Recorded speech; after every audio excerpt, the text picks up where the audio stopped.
that Aussies under the age of 35 are the most likely to believe in conspiracy theories? I always thought it was older people. You know what I mean? Like your old aunt who's obsessed with some theory. Well, a spokesperson for YouGov that did the research on this said that the higher rates for under 35s could have something to do with growing up in a period of time where the truth is seen as less certain or less objective. Yep. And if you think about all the stuff that's flying around on social media and that whole like fake news thing, there's a lot of...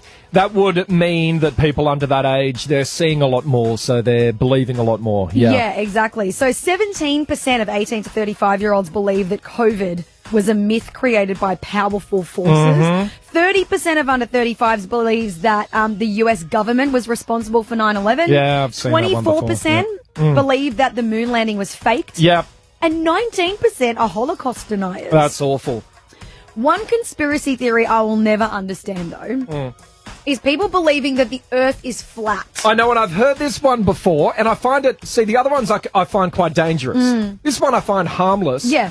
But I don't get it. Me either. I don't get why you would think it's flat. But to try to convince us otherwise, we have a guest on the show who is known as Flat Earth Dave from the Flat Earth podcast. Yep. Hi, Dave. Hi, Dave.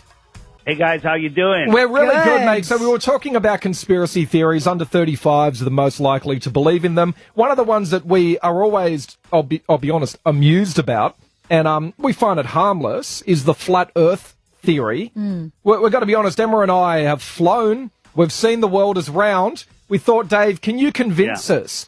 Why do you think the Earth is flat? Well, in 5 minutes, I can't convince you on our audio podcast, but after we're done, anybody that wants to go to flatearthdave.com, there's plenty of information there and things you can test yourself. So on a ball, if we lived on a ball, there should be a physical horizon at a set distance based on globe math on the size of our ball, which you guys don't even know what the size is, and it's a model that you defend. But we can see too far. We can zoom in on things that should be a mile below the curvature with today's optics.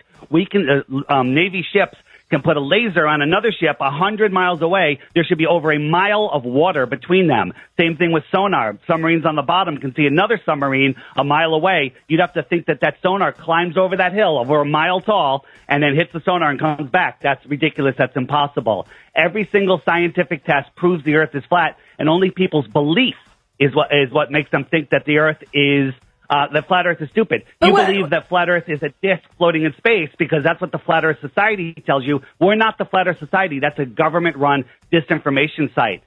Okay, so you were just talking about science, and NASA is technically science. So what does NASA do, and is NASA lying to us that the Earth is round? NASA is nothing but a green screen space fake agency. The moon landings were fake. That's obviously provable for anyone that takes 2 minutes to look into it. All of these space satellites and that space station, all nonsense.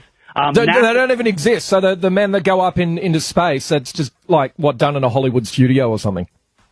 Absolutely, 100%. And we've caught them hundreds of times. I have tons of videos of them hanging from wires, green screens, faking things, augmented reality. It's all there for you to see. But the problem is you Google Flat Earth and the top thing will come up with Kelly and her new book, Over the Edge, with John, whatever his name is, on CNN, making just totally uneducated nonsense about what Flat Earth is. We're not a disc floating in space. Think about this.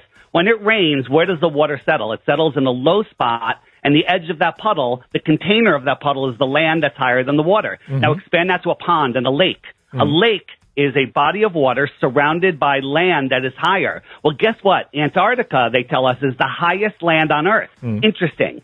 But now think about what's the container of our world pond. Antarctica is the land that surrounds our pond. It's the highest land on Earth. It contains our water. We live in the Antarctic basin. Large bodies of water at rest lay flat. There is no curvature. It's testably scientifically provable. Interesting. Now, let's just say, because you look, obviously go and listen to the podcast and look it up if you want to know more. Let's just say you are telling the truth here and we're all wrong. Why? Why would they bother? Why why would they lie? Why would you lie? Why would anyone lie? But what's the point? If the Earth isn't round... What's the point of the lie? 100%. I'm with you. That is the big question. And here's the thing. If you walked into a room and there's dead bodies all over the place, torn to pieces, you don't go, what's the motive? I don't believe that they're dead. You look for the evidence. And when you look for the evidence of globe Earth, you'll find out there's absolutely none. And the stuff that they tell you, boats over the horizon, sticks in shadows 2,000 years ago, nonsense. Right. Okay, Flat Earth Dave, so if the world isn't round, if Earth isn't round and it's flat, like what shape is the Earth supposed to look like from space? It's not. Well, first, space isn't what they tell us. Space is misdescribed. You can't have a vacuum of space next to a high-pressure atmosphere. That's impossible. You can't prove it anyway in science. There's no test that'll show you high pressure next to low pressure without a physical barrier, and you can't do it. You can't replicate it. And we have the ultimate vacuum of space doesn't rip air off of the Earth. And the only thing that people can say is, well, gravity is holding it on. Gravity. But I can take a straw and suck air and water up and away from the Earth with the weak, low pressure of my mouth and lungs. Right? That is not as strong as gravity, but I'm able to pull it away. And the vacuum of space is a billion trillion times stronger than my lungs. But that's all relative, though, isn't it? Like if we have gravity on Earth, the gravity on Earth is different to the gravity in space. Therefore, that's why we can suck water through a straw. So which gravity are you talking about? Einsteinian or Newtonian gravity? Because they recently changed it. Which one, I don't know the names of the gravity. I just mean gravity on Earth is obviously a lot weaker than gravity in space. Dave, Flat Earth Dave, so what do you think the world looks like? Where does it start and end? And does it fall off a cliff? Like if I was on a boat and I kept on going to the end, what would happen? So first, you wouldn't make it to the end because the Antarctic Treaty put in place in 1959 doesn't allow anybody to go farther than 60 degrees south, which you can't even see Antarctica from even that not even, there's no way. You're thousands of miles from Antarctica. You're not allowed to go there. Antarctica is the shoreline. So imagine our world like a pond, a big lake in the middle of your country, all right, in the middle of the flattest area of your country. And what is out there, we don't know. Does it terminate? Does it go on forever? Is it an extended plane? It's the same question. What's at the end of your universe in your helio-nonsensical model? It doesn't make any sense. When you actually look at the facts on what's going on here, then you'll see the deception and answer why the lie when you're ready. Okay. All right. Wow. Okay. So it might not even be like, because I'm thinking, is it a rectangular prism? Is it a cube? But it might not be anything. You're saying it could just be a plane that goes forever. Well, I don't know. I call it an extended plane because anything beyond the shoreline of Antarctica is off limits. So we can't go there. We don't know. There's 100 different companies that let you vacation to this little peninsula in Antarctica off of Santiago, Chile, but they won't let you explore the outer space. Ooh, think about that. And what's out there, we don't know, but maybe there's more land out there. There's Admiral Byrd supposedly went out there, said there's land bigger than the United States filled with resources, and no human has ever set eyes upon. Maybe that's where they film the moon landing. No, they filmed that in Hollywood. Oh, okay. So Hollywood, of course. Hey, mate, really, don't get ahead of yourself. Really interesting stuff, and I am now a flat earther. I'm sorry, you've got me. I'm convinced. No, you're not. No, you're not. Don't be that way. FlatEarthDave.com. Check out the information there, and I'm offering 3 Bitcoins for 1 proof of the globe. 3 Bitcoins, 1 proof of the globe. There we go. FlatEarthDave.com. Check it out. Mate, love it. Thanks so much for being a good sport. Thanks, you have a very interesting theory. Thanks so much.